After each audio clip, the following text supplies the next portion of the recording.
ಪತ್ರಿಕಾ ಮಾಧ್ಯಮದ ಹಾಗೂ ದೃಶ್ಯ ಮಾಧ್ಯಮದ ಸಹೋದರ ಬಂಧುಗಳಿಗೆ ವಂದಿಸಿ, ಬ್ಲಾಕ್ ಕಾಂಗ್ರೆಸ್ ಅಧ್ಯಕ್ಷರಿಗೆ, ನಮ್ಮ ಪಕ್ಷದ ಪ್ರಮುಖ ನಾಯಕರುಗಳಿಗೆ ಕೂಡ ವಂದಿಸಿಕೊಂಡು,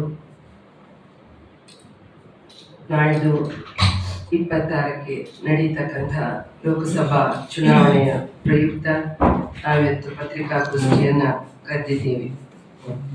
ಈ ದೇಶದ ಇತಿಹಾಸದಲ್ಲಿ ಕಾಂಗ್ರೆಸ್ ಪಕ್ಷ ಸುಭದ್ರವಾದಂತಹ ಸರ್ಕಾರವನ್ನ ಜನರಿಗೆ ನೀಡಿ ಅತ್ಯುತ್ತಮವಾದಂತಹ ಕಾರ್ಯಕ್ರಮವನ್ನ ಕೊಟ್ಟಂತಹ ಪಕ್ಷ ಇದ್ರೆ ಅದು ಕಾಂಗ್ರೆಸ್ ಪಕ್ಷ. ಈ ದೇಶಕ್ಕೆ ಸ್ವಾತಂತ್ರ್ಯ ಪೂರ್ವದಲ್ಲಿ, ನಂತರದಲ್ಲಿ ಬ್ರಿಟಿಷರು ನಮ್ಮ ದೇಶವನ್ನ ಬಿಟ್ಟು ಹೋಗುವಾಗ ಒಂದು ಸೂಜಿ ತಯಾರಿಸ್ತಕ್ಕಂತಹ ಫ್ಯಾಕ್ಟರಿ ಕೂಡ ನಮ್ಮಲ್ಲಿರಲಿಲ್ಲ. ತದನಂತರ ಬಂದಂತಹ ಕಾಂಗ್ರೆಸ್ ಪಕ್ಷದ ಸರ್ಕಾರ ಇವತ್ತು ಅತ್ಯುತ್ತಮವಾದಂತಹ ಯೋಜನೆಗಳನ್ನು ರೂಪಿಸುವ ಮುಖಾಂತರ ಕಾಂಗ್ರೆಸ್ ಪಕ್ಷದ ಪ್ರಧಾನಮಂತ್ರಿಗಳು ಚುಕ್ಕಾಣಿಯನ್ನು ಹಿಡಿದು ಈ ದೇಶವನ್ನ ಅಭಿವೃದ್ಧಿಯತ್ತ ಸಾಗಿಸುವಲ್ಲಿ ಪಕ್ಷ ಪ್ರಮುಖವಾದಂತಹ ಪಾತ್ರವನ್ನ ನಮ್ಮ ದೇಶದಲ್ಲಿ ವಹಿಸಿದ್ದನ್ನ ತಾವೆಲ್ಲರೂ ಕಂಡಿದ್ದೀರಿ, ನೋಡಿದ್ದೀರಿ.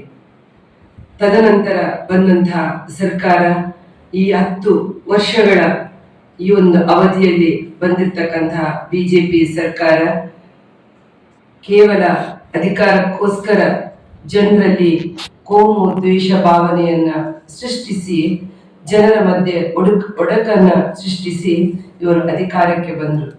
ಅಧಿಕಾರಕ್ಕೆ ಬಂದಂತಹ ಸಂದರ್ಭದಲ್ಲಿ ಜನರಿಗೆ ಯಾವ ರೀತಿಯ ಸಂಕಷ್ಟಗಳು, ಬೆಲೆ ಏರಿಕೆ ಗಗನಕ್ಕೆ ಏರಿ ಪ್ರತಿಯೊಂದು ವಿಚಾರದಲ್ಲಿ ಕೂಡ ಜನರು ಇವತ್ತು ಸಂಕಷ್ಟವನ್ನ ಎದುರಿಸುವಂತಾಯ್ತು ಅಂತೇಳಿ ನಾವು ಕಂಡಿದ್ದೇವೆ. ಆ ವಿಚಾರದಲ್ಲಿ ಇವತ್ತು ಪ್ರಜಾಪ್ರಭುತ್ವ ವ್ಯವಸ್ಥೆಯಲ್ಲಿ ಪ್ರಜೆಗಳೇ ಪ್ರಭುಗಳನ್ನ ಆಯ್ಕೆ ಮಾಡ್ತಕ್ಕಂಥವರು. ಆ ನೆಲೆಯಲ್ಲಿ ಲೋಕಸಭಾ ಚುನಾವಣೆ ಇವತ್ತು ಎದುರಾಗಿದೆ. ನಮ್ಮ ಜಿಲ್ಲೆಯ ಅಭ್ಯರ್ಥಿಯಾಗಿ ಪದ್ಮರಾಜ ಪೂಜಾರಿ ಅವರು ಲೋಕಸಭಾ ಅಭ್ಯರ್ಥಿಯಾಗಿ ಸ್ಪರ್ಧೆಗಿಳಿದಿದ್ದಾರೆ. ಒಬ್ಬ ಯುವ ನಾಯಕ, ಯುವ ನ್ಯಾಯವಾದಿಗಳು, ನಾರಾಯಣ್ ಗುರುಗಳ ಆದರ್ಶ ತತ್ವ ಸಿದ್ಧಾಂತಗಳನ್ನ ತನ್ನ ಜೀವನದ ಉದ್ದಕ್ಕೂ ಕೂಡ ಅಳವಡಿಸಿಕೊಂಡು ಜಾತ್ಯತೀತ ತತ್ವದ ನೆಲೆಯಲ್ಲಿ ಪ್ರತಿಯೊಬ್ಬರನ್ನು ಕೂಡ ಪ್ರೀತಿಸುವಂತಹ, ತನ್ನ ಜೀವನದಲ್ಲಿ ಪಾರದರ್ಶಕತೆಯನ್ನ ಅಳವಡಿಸಿಕೊಂಡಂತಹ ಒಬ್ಬ ಜನನಾಯಕ. ಕೆಪಿಸಿಸಿ ಪ್ರಧಾನ ಕಾರ್ಯದರ್ಶಿಯಾಗಿ ಪಕ್ಷದಲ್ಲಿ ಕೂಡ ಸೇವೆಯನ್ನ ಮಾಡಿ ಅತ್ಯುತ್ತಮ ಎಲ್ಲರ ಪ್ರೀತಿ ವಿಶ್ವಾಸದಂತ ನಾಯಕರು ನಮ್ಮ ಅಭ್ಯರ್ಥಿಗಳು ಪದ್ಮರಾಜ ಪೂಜಾರಿಯವರು. ಅವರಿಗೆ ಹೆಚ್ಚಿನ ಸಂಖ್ಯೆಯಲ್ಲಿ ಜನರು ಪ್ರತಿಯೊಬ್ಬರು ಕೂಡ ಮತವನ್ನ ನೀಡುವ ಮುಖಾಂತರ ನಮ್ಮ ಪಕ್ಷದ ಗೆಲುವಿಗೆ ಎಲ್ಲರೂ ಕಾರಣೀಭೂತರಾಗಬೇಕು ಅಂತೇಳಿ ನಾವು ಈ ಪತ್ರಿಕಾಗೋಷ್ಠಿಯ ಮುಖಾಂತರ ಮನವಿಯನ್ನ ಮಾಡ್ತಾ ಇದ್ದೇವೆ.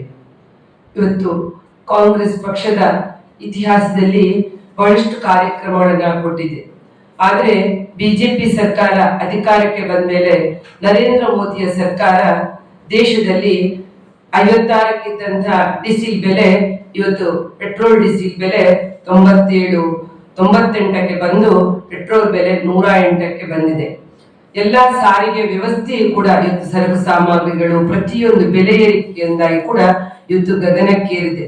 ಅದು ಕೂಡ ಇವತ್ತು ಜನರ ಈ ಎಲ್ಲ ವ್ಯವಸ್ಥೆಗಳನ್ನ ಸರಿಯಾಗಿ ಸಮರ್ಪಿಸದೆ ಇವತ್ತು ಜನರಿಗೆ ತಾಳ್ಮೆಯನ್ನ ಪರೀಕ್ಷೆ ಮಾಡ್ತಕ್ಕಂಥ ಒಂದು ವ್ಯವಸ್ಥೆ ಇವತ್ತಿನ ಕೇಂದ್ರ ಸರ್ಕಾರ ಮಾಡಿದೆ.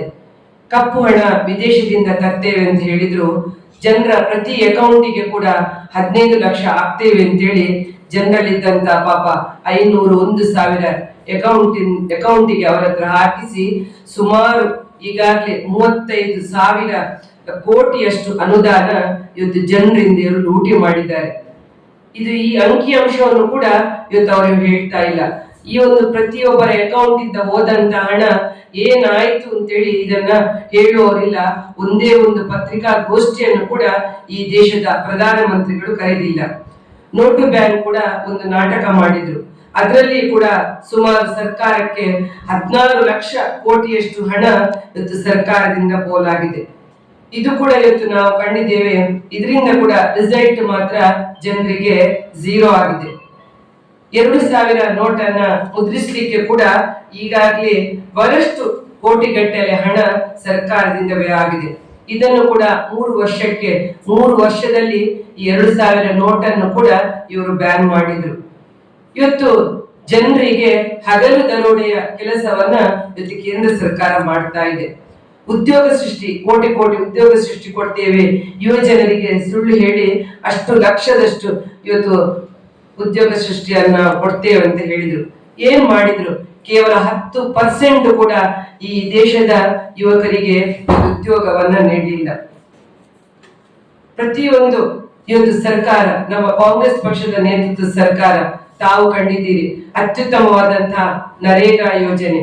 ಇವತ್ತು NRHM ಕಾರ್ಯಕ್ರಮ ಮುಖಾಂತರ ಲಕ್ಷದಷ್ಟು ಇವತ್ತು ಆಶಾ ಕಾರ್ಯಕರ್ತೆಯರಂತಹ ಒಂದು ಉದ್ಯೋಗ ಸೃಷ್ಟಿಯನ್ನ ಮಾಡಿಕೊಟ್ಟಂತ ಸರ್ಕಾರದ ಸಾಧನೆ ಇದ್ರೆ ಅದು ಮನಮೋಹನ್ ಸಿಂಗ್ ನೇತೃತ್ವದ ಸರ್ಕಾರ. ಸರ್ವ ಶಿಕ್ಷಾ ಅಭಿಯಾನದಂತಹ ಕಾರ್ಯಕ್ರಮವನ್ನು ಕೊಟ್ಟಿದ್ರೆ ಅದು ನಮ್ಮ ಕಾಂಗ್ರೆಸ್ ಪಕ್ಷದ ಸರ್ಕಾರ. ನರೇಗಾದಂತಹ ಯೋಜನೆ ಪ್ರತಿ ಗ್ರಾಮ ಪಂಚಾಯತ್ ವ್ಯಾಪ್ತಿಯಲ್ಲಿ ಕೂಡ ಉದ್ಯೋಗ ಸೃಷ್ಟಿಯನ್ನ ಕೊಟ್ಟಿದ್ರೆ ಅದು ನಮ್ಮ ಕಾಂಗ್ರೆಸ್ ಪಕ್ಷದ ಸರ್ಕಾರ. ಇವತ್ತು ಬಿಜೆಪಿ ಸರ್ಕಾರ ಜನರಿಗೆ ನುಡಿದಂತೆ ನಡೆಯದೆ ಕೇವಲ ಕೋಮು ದ್ವೇಷವನ್ನ ಜನರಿಗೆ ಮುಟ್ಟಿಸಿ, ಜನರಲ್ಲಿ ಭಿನ್ನಾಭಿಪ್ರಾಯಗಳನ್ನ ಮೂಡಿಸಿ, ಕಂದಕವನ್ನ ಸೃಷ್ಟಿಸಿ, ಜಾತಿ ಮಧ್ಯೆ ವೈಷಮ್ಯವನ್ನ ಮುಟ್ಟಿಸಿದ್ದೇ ಹೊರತು ಯಾವುದೇ ರೀತಿಯ ಅಭಿವೃದ್ಧಿ ಪರವಾದಂತಹ ಜನರ ಕಾಳಜಿಯುಳ್ಳಂತಹ ಕಾರ್ಯಕ್ರಮವನ್ನ ಬಿಜೆಪಿ ಸರ್ಕಾರ ಕೊಟ್ಟಿಲ್ಲ ಅನ್ನೋದನ್ನು ಕೂಡ ಇವತ್ತು ನಾವು ಕಂಡಿದ್ದೇವೆ.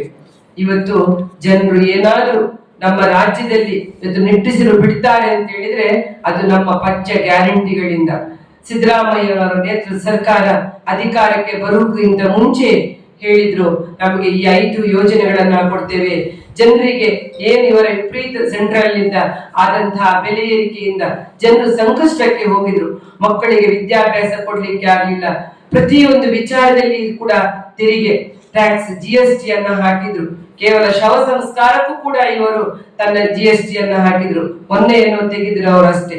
ನಾವು ನೋಡಿದೆವು ಮಕ್ಕಳ ಪೆನ್ಸಿಲು, ಪೆನ್ನು, ಕುಡಿ ಪ್ರತಿ ಒಂದರಲ್ಲಿ ಕೂಡ ಒಂದು ಸೂಜಿಯಲ್ಲಿ, ಬೆಂಕಿ ಪೊಟ್ಟಣದಲ್ಲಿ ಕೂಡ GST ಅನ್ನ ಹಾಕಿದ ಸರ್ಕಾರದ ಸಾಧನೆ ಇದ್ರೆ ಅದು ಬಿಜೆಪಿ ಸರ್ಕಾರದ ಸಾಧನೆ.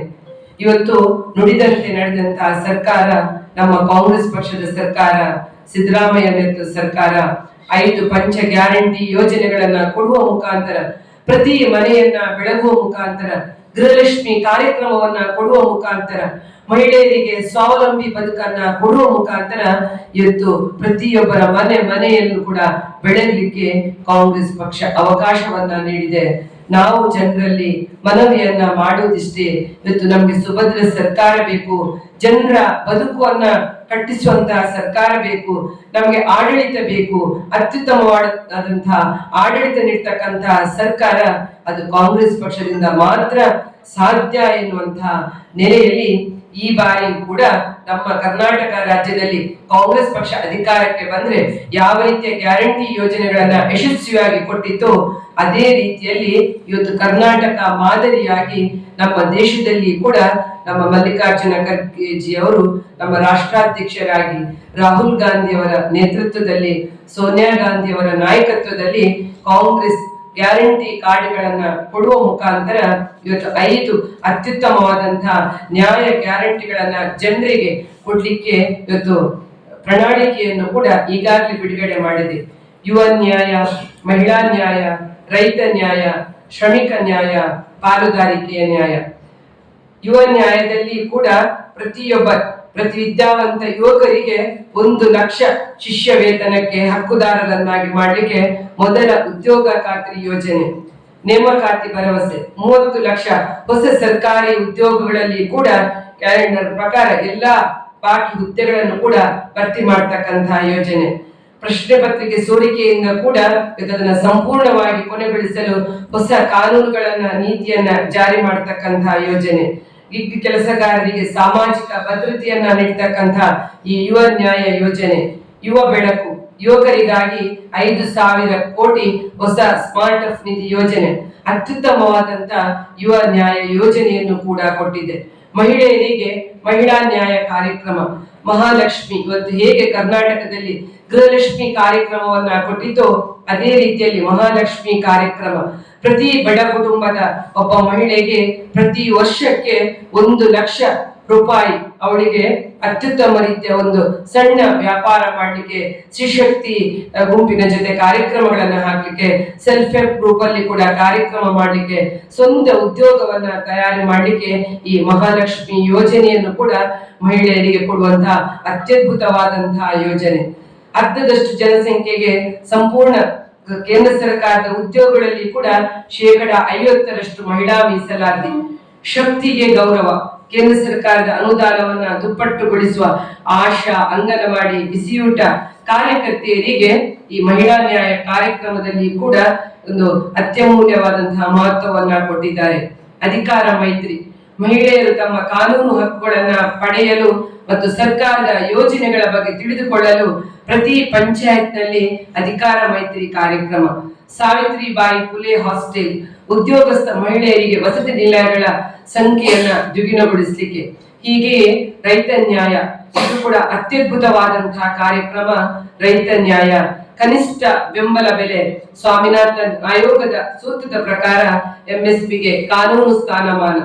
ಸಾಲ ಮನ್ನಾ, ಕೃಷಿ ಸಾಲ ಮನ್ನಾ ಗ್ಯಾರಂಟಿಯನ್ನ ಪರಿಣಾಮಕಾರಿಯಾಗಿ ಜಾರಿಗೊಳಿಸಲು ಶಾಶ್ವತ ಆಯೋಗದ ರಚನೆ. ನೇರವಾಗಿ ವಿಮಾ ಪಾವತಿ ಖಾತ್ರಿ, ಬೆಳೆ ನಷ್ಟವಾದ 30 ದಿನಗಳಲ್ಲಿ ಬ್ಯಾಂಕ್ ಖಾತೆಗೆ ನೇರವಾಗಿ ವಿಮೆ ಪಾವತಿ ಖಾತ್ರಿ. ಸ್ಥಿರ ಆಮದು ರಫ್ತು ನೀತಿ, ರಫ್ತು ನೀತಿಯಲ್ಲಿ ಕೂಡ ರೈತರೊಂದಿಗೆ ಸಮಾಲೋಚನೆ ನಡೆಸಿ ನೂತನ ಆಮದು ರಫ್ತು ನೀತಿಯನ್ನು ಕೂಡ ಮಾಡ್ತೇವೆ ಅಂತ ಹೇಳಿದ್ದಾರೆ. ಹಾಗೆ ಜಿಎಸ್ಟಿ ಮುಕ್ತ ಕೃಷಿ ಕ್ಷೇತ್ರ, ಮಹತ್ವಾಕಾಂಕ್ಷಿ ಕಾರ್ಯಕ್ರಮ ಇದು. ಕೃಷಿಗೆ ಅಗತ್ಯವಾದಂತಹ ಇನ್ಪುಟ್ಗಳ ಮೇಲೆ ಜಿಎಸ್ಟಿಯ ಇಲ್ಲದಾಗಿಸುವುದು. ಹಾಗೆ ಶ್ರಮಿಕ ನ್ಯಾಯ, ಪಾಲುದಾರಿಕೆಯ ನ್ಯಾಯ, ಹೀಗೆ 5 ಕಾರ್ಯಕ್ರಮಗಳನ್ನು ಕೂಡ ಅತ್ಯುತ್ತಮವಾದಂತಹ ಕೇಂದ್ರ ಸರ್ಕಾರದಲ್ಲಿ ಕಾಂಗ್ರೆಸ್ ಪಕ್ಷ ಅಧಿಕಾರಕ್ಕೆ ಬಂದ್ರೆ ಈ ಯೋಜನೆಗಳನ್ನ ಕೊಡ್ತೇವೆ ಎನ್ನುವಂತಹ ಭರವಸೆಯ ಮಾತುಗಳನ್ನು ಕೂಡ ಈಗಾಗಲೇ ನುಡಿದಿದ್ದಾರೆ. ಖಂಡಿತವಾಗಿ ಕೂಡ ಕಾಂಗ್ರೆಸ್ ಪಕ್ಷ ನುಡಿದಂತೆ ನಡೆಯುವ ಸರ್ಕಾರ. ಯಾವಾಗ ತನ್ನ ಪ್ರಣಾಳಿಕೆಯಲ್ಲಿ ಯಾವತ್ತೂ ಕೂಡ ಎಲ್ಲ ಯೋಜನೆಗಳನ್ನ ನುಡಿದಂತೆ ನಡೆದಂತ ಇತಿಹಾಸವನ್ನ ನಾವು ಕಾಂಗ್ರೆಸ್ ಪಕ್ಷದಲ್ಲಿ ಕಂಡಿದ್ದೇವೆ. ನಾವು ಜನರ ಹತ್ರ ಮನವಿ ಮಾಡುವುದಿಷ್ಟೇ, ಇವತ್ತು ತಮಗೆ ಸರ್ಕಾರವನ್ನ ಬದಲಿಸ್ತಕ್ಕಂತ ಅವಕಾಶ ಬಂದಿದೆ. ಇವತ್ತು ಜನರು ಬಿಜೆಪಿಯ ಮೋದಿ ಆಡಳಿತ ಸರ್ಕಾರದಿಂದ ಬೇಸತ್ತಿದ್ದಾರೆ. ಹಾಗಾಗಿ ಈ ಸರ್ಕಾರದ ಅತ್ಯಮೂಲ್ಯವಾದಂತಹ ಕಾರ್ಯಕ್ರಮಗಳು, ಕಾಂಗ್ರೆಸ್ ಪಕ್ಷದ ಭರವಸೆ, ಶಾಶ್ವತವಾದಂತಹ ಯೋಜನೆಗಳಿಗೆ ಜನರು ಖಂಡಿತವಾಗಿ ಕೂಡ ತಮ್ಮ ಅಮೂಲ್ಯವಾದಂತಹ ಮತವನ್ನ ನೀಡಬೇಕು. ಹಾಗೆ ನಮ್ಮ ದಕ್ಷಿಣ ಕನ್ನಡ ಜಿಲ್ಲೆಯ ಲೋಕಸಭಾ ಅಭ್ಯರ್ಥಿಯಾಗಿರ್ತಕ್ಕಂತಹ ಪದ್ಮರಾಜ ಪೂಜಾರಿ ಅವರಿಗೆ ಅವರು ಕೂಡ ಹಾಗೆ ಒಂದು ಜಾತಿಗೆ ಸೀಮಿತವಾದಂತಹ ನಾಯಕರಲ್ಲ, ಪ್ರತಿಯೊಬ್ಬರನ್ನ ಪ್ರೀತಿಸ್ತಕ್ಕಂತ, ಜನಸಾಮಾನ್ಯರನ್ನ ಗೌರವಿಸ್ತಕ್ಕಂತ ಒಬ್ಬ ಜಾತ್ಯತೀತ ತತ್ವದ ನಾಯಕ ಪದ್ಮರಾಜ ಪೂಜಾರಿ ಅವರಿಗೆ ತಮ್ಮೆಲ್ಲರ ಅಮೂಲ್ಯವಾದಂತಹ ಮತವನ್ನ ನೀಡಿ ಅವರನ್ನ ಈ ಜಿಲ್ಲೆಯ ಲೋಕಸಭಾ ಅಭ್ಯರ್ಥಿಯಾಗಿ ನಾವೆಲ್ಲರೂ ಕಳಿಸಿಕೊಡ್ಬೇಕು. ಇದಕ್ಕೆ ಜನರ ಸಹಭಾಗಿತ್ವ ಖಂಡಿತವಾಗಿ ಕೂಡ ನಮ್ಗೆ ಬೇಕು ಎನ್ನುವಂತಹ ಈ ಪತ್ರಿಕಾಗೋಷ್ಠಿಯ ಮುಖಾಂತರ ತಾವು ಮನವಿಯನ್ನ ಮಾಡಿಕೊಂಡು ಇದಕ್ಕೆ ಪತ್ರಿಕಾ ವರದಿಗಾರ ಹಾಗೆ ನಮ್ಮ ದೃಶ್ಯ ಮಾಧ್ಯಮದವರ ಸಹಕಾರವೂ ಕೂಡ ಬೇಕಿದೆ. ನಿಮ್ಮ ಸಹಕಾರ ನಮ್ಗೆ ಸದಾ ಇರಬೇಕು ಎನ್ನುವಂತಹ ನೆಲೆಯಲ್ಲಿ ನಾವು ಪತ್ರಿಕಾಗೋಷ್ಠಿಯನ್ನ ಕರೆದಿದ್ದೇವೆ. ಹಾಗಾಗಿ ತಮ್ಗೆಲ್ಲರಿಗೂ ಕೂಡ ವಂದಿಸಿ ನನ್ನ ಮಾತನ್ನ ಕೊನೆಗೊಳಿಸ್ತೇನೆ. ಜೈ ಭಾರತ್. ಪಕ್ಷ ಅಧಿಕಾರಕ್ಕೆ ಬರ್ತದೆ, ನಮ್ಮ ಅಭ್ಯರ್ಥಿಗಳ ಮೇಲೆ ಕೂಡ ಜನರ ಒಲವಿದೆ. ಈಗಾಗಲೇ ನಾವು ಮನೆ ಹೋದಾಗ ಕೂಡ ಗೊತ್ತಾಗ್ತಾ ಇದೆ, ಮಹಿಳೆಯರ ಒಂದು ಒಲವು ಕಾಂಗ್ರೆಸ್ ಪಕ್ಷದ ಇದೆ. ಅಂದ್ರೆ 33 ವರ್ಷದಿಂದ ಬಿಜೆಪಿಯವರು ನಮ್ಮ ಜಿಲ್ಲೆಯಲ್ಲಿ ಏನೂ ಅಭಿವೃದ್ಧಿ ಮಾಡಲಿಲ್ಲ, ಒಂದು ಕಂಪನಿಯನ್ನು ತರಲಿಲ್ಲ. ಏನಿದ್ರು ಕೂಡ ಜನಾರ್ದನ್ ಪೂಜಾರಿ ಅವರು ನಮ್ಮ ಕಾಂಗ್ರೆಸ್ ಪಕ್ಷದ ನಾಯಕರುಗಳು ಯಾವಾಗ ಈ ಜಿಲ್ಲೆಯ ಎಂಪಿಗಳಾಗಿದ್ರು ಅವರು ತಂದಂತಹ ಯೋಜನೆಗಳು ಬಿಟ್ರೆ ಇವರು ಮಾಡಿದಂತಹ ಅಭಿವೃದ್ಧಿ ಒಂದು ಕೂಡ ಈ ಜಿಲ್ಲೆಯಲ್ಲಿ ನಾವು ಕಾಣಲಿಕ್ಕೆ ಬರುವುದಿಲ್ಲ. ಇದು ಸತ್ಯ, ವಾಸ್ತವ ಕೂಡ.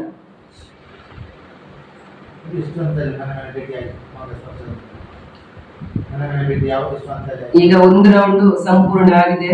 ಸೆಕೆಂಡ್ ರೌಂಡಿಗೆ ಈಗ ನಮ್ಮ ಗ್ಯಾರಂಟಿ ಕಾರ್ಡ್ಗಳು, ಬ್ಯಾಲೆಟ್ ಪೇಪರ್ಗಳು ಕೂಡ ನಿನ್ನೆಲ್ಲ ವಿತರಣೆ ಆಗಿದೆ. ಒಂದು ರೌಂಡ್ ಕಂಪ್ಲೀಟ್ ಆಯ್ತು. ಈಗ ನಮ್ದು ಅಭ್ಯರ್ಥಿಗಳದ್ದು ಕೂಡ ಹಾಗೆ ಇಡೀ ಜಿಲ್ಲೆಯಲ್ಲಿ ಒಮ್ಮೆ ಅವರ ಪ್ರವಾಸ ಆಯ್ತು. ಈಗ ಸೆಕೆಂಡ್ ರೌಂಡ್ ನಾಳೆಯಿಂದ ಸುಳ್ಯದಿಂದ ಸೆಕೆಂಡ್ ರೌಂಡ್ ಆರಂಭ ಆಗ್ತಾ ಇದೆ. ಹೋದಲ್ಲೆಲ್ಲ ಜನರ ಅಭಿಪ್ರಾಯ ಕೂಡ ಬಹಳ ಒಳ್ಳೆದಿದೆ ಅವರ ಮೇಲೆ. ನಮ್ಮ ಪಂಚ ಗ್ಯಾರಂಟಿಗಳು ಕೂಡ ಒಂದು ಯಶಸ್ವಿ ಹಂತದಲ್ಲಿ ಇದೆ. ರಾಷ್ಟ್ರ ಮಟ್ಟದ ನಾಯಕರು ಬರ್ತಾರೆ ಯಾರಾದ್ರು ಕಾಂಗ್ರೆಸ್? ಈಗ ಜಿಲ್ಲಾ ಮಟ್ಟದ ಸಭೆ ಇದೆ, ಅದು ಈಗ ನಮ್ಮ ಅಧ್ಯಕ್ಷರಿಗೆ ಕೇಳಬೇಕಷ್ಟೇ. ಬರುವ ಯೋಜನೆ ಇದೆ ಅಂತೆ, ಅದೀಗ ಡೇಟ್ ಏನೋ ಗೊತ್ತಿಲ್ಲ.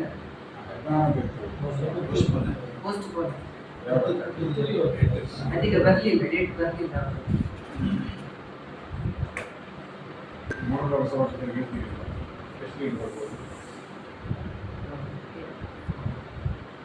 ಇನ್ನಾಗ್ತಾರೆ ಗ್ಯಾರಂಟಿ